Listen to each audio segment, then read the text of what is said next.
WP. At the age of 16 everyone gets teleported into a small room. In front of you is a table with all kinds of meals from apples to gourmet meats.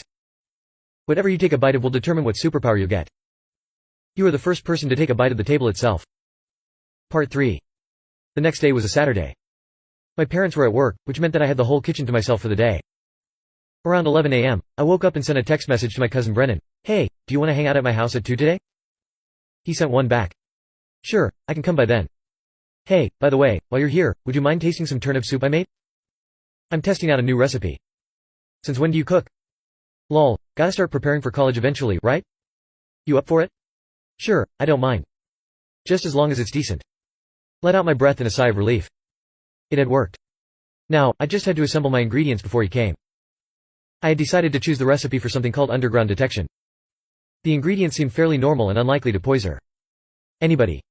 Also, I wasn't willing to give out any really major superpowers until I had a better grasp on this cookbook thing. After spending an hour outside shopping, I arrived back home with a bag full of groceries, ready to see if this was actually going to work. The recipe called for very specific amounts of the ingredients in a very particular order.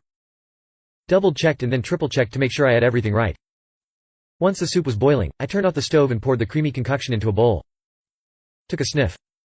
It didn't seem that appetizing, but it didn't seem that bad either for a first attempt. After that was done, I gathered all of the leftover ingredients and stuffed them into my closet.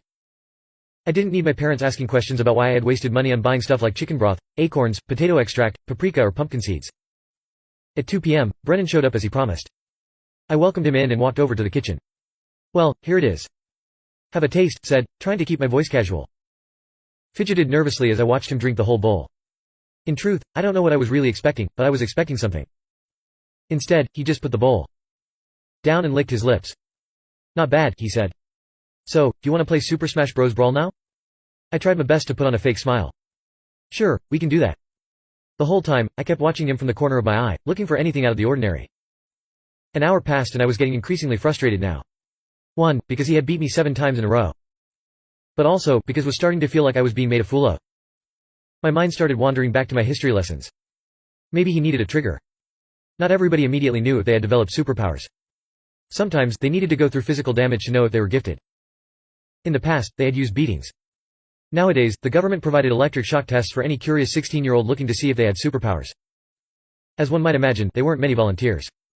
For a few crazy moments, thought about knocking Brennan down the stairs and pretending that it was an accident.